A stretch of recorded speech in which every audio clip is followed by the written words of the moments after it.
Hello प्यारे बच्चों, welcome to your JK official YouTube channel. तो आज हम फिर से नया टॉपिक की तरफ चलते हैं, बात करते हैं फैब्रिक, फाइबर टू फैब्रिक, रेशे से कपड़े। ठीक है ना, चैप्टर 3। जी हाँ, बिल्कुल हम तीसरे चैप्टर में आ गए हैं। ठीक है ना, आपको ये सुनकर बहुत खुशी होगी कि हम तीसरे चैप्टर की तरफ चल रहे हैं। और जितने भी आपके दोस्त होंगे जो पढ़ने वाले होंगे उन्हीं को शेयर करिएगा, अन्यथा आप वैसे लोगों को शेयर करके क्या करेंगे। वैसे मत सब्सक्राइब कराइएगा प्लीज़, क्योंकि जो पढ़ने वाले बच्चे रहेंगे आप उन्हीं के पास शेयर करिएगा, अन्यथा क्या होगा, उन्हीं के पास शेयर करिए। ठीक है, चलिए। फाइबर टू फैब्रिक, ये हो गया क्लास 7 साइंस चैप्टर 3, आप यहाँ पे देख रहे हैं। In class 6 you have learnt about some fabric obtained from plant। आपने कक्षा 6 में पढ़ चुके हैं कि जो ये फाइबर है, जो ये क्या है, जो फाइबर है ये पौधों से प्राप्त होता है। यानी कि जो ये रेशे हैं ये कहाँ से प्राप्त होते हैं। अबाउट सम फाइबर ऑब्टेन, कुछ जो रेशे होते हैं वो कहाँ से प्राप्त होते हैं, पौधे से प्राप्त होते हैं। अच्छा, यहाँ पे सम क्यों दे दिया है, सम माने कुछ, सभी पौधे से प्राप्त नहीं होते हैं, कुछ ही रेशे क्या होते हैं, पौधे से प्राप्त होते हैं। यू ऑल्सो लर्नड दैट, आपने यह भी सीखा है कि the wool and silk fibres and are obtained from animal. और आपने यह भी सीखा है, सीख चुके हैं कि ऊल, ऊन और सिल्क यानी कि रेशम के रेशे जानवरों से प्राप्त होते हैं। आपने यह भी सीखा है कि जो रेशम के रेशे हैं वो जानवरों से प्राप्त होते हैं। ठीक है, चलिए। Wool is obtained from the fleece hair of sheep or yak। जो ऊल है, ऊल यानी जो ऊन है वो कहाँ से प्राप्त होता है, फ्लीस हेयर यानी कि सीप, भेड़ के या तो याक के बालों से प्राप्त होता है। क्या प्राप्त होता है, ऊन। किनके बालों से, सीप या याक के बालों से ऊन प्राप्त होता है। बिल्कुल आप सही सुन रहे हैं। Silk fibre some come from cocoons of silk moth.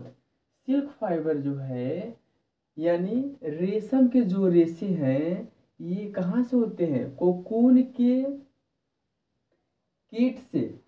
कहाँ, कोकून के कीट से रेशम प्राप्त होते हैं। जो क्या बता रहा है, जो सिल्क है, सिल्क फाइबर है वो कोकून के कीट से प्राप्त होते हैं। क्या प्राप्त होते हैं, सिल्क, रेशम। ठीक है, यहाँ तक समझ में आया। चलिए अब हम चलते हैं नेक्स्ट पार्ट, एनिमल्स फाइबर। ठीक है ना, जानवरों के रेशे। ऊल एंड सिल्क, ऊल, ऊन और रेशम sorry.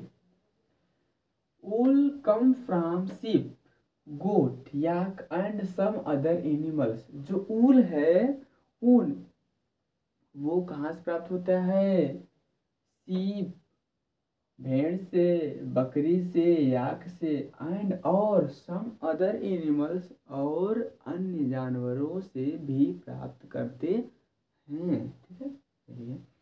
These wool yielding animals bear hair on their body। और यही ऊल कहाँ होता है, वुल यील्डिंग यानी कि उपज होना, या यहाँ पे उपज तो होगा नहीं, यहाँ पे पैदा होना। ठीक है ना, पैदा होना भी नहीं कर सकते हैं, यानी कि बढ़ना।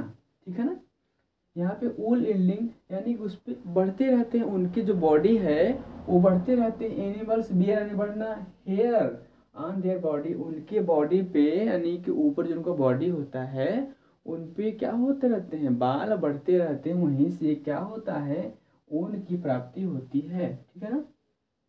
Hair trap a lot of air, जो हेयर है वो अलॉट ऑफ यानी कि अधिक से अधिक, बहुत ज़्यादा क्या प्राप्त करता है, एयर। ठीक है ना, ट्रैप यानी पकड़ना, क्या पकड़ता है सबसे ज़्यादा? एयर को पकड़ता है। और air is a poor conductor of heat. और जो एयर है वो ऊष्मा का क्या होता है बच्चों? कुचालक होता है। पुअर कंडक्टर मीन्स क्या होता है? कुचालक होना। ठीक है ना? किसका? ऊष्मा का। हीट माने ऊष्मा। ठीक है ना?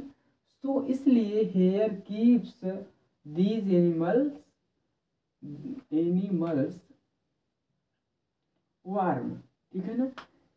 इसलिए जो हेयर है वो इन जानवरों को, इस प्रकार के जानवरों को गर्मी प्रदान करता है। बिल्कुल आप सही समझ रहे हैं। Wool is derived from these hairy fibre. और जो ऊल है, जो ऊन है, यही हेयरी रेशों से यानी कि बालों वाले रेशे से प्राप्त होता है। तो बच्चों आज के लिए इतना है, फिर हम मिलते हैं नेक्स्ट वीडियो में। Thank you.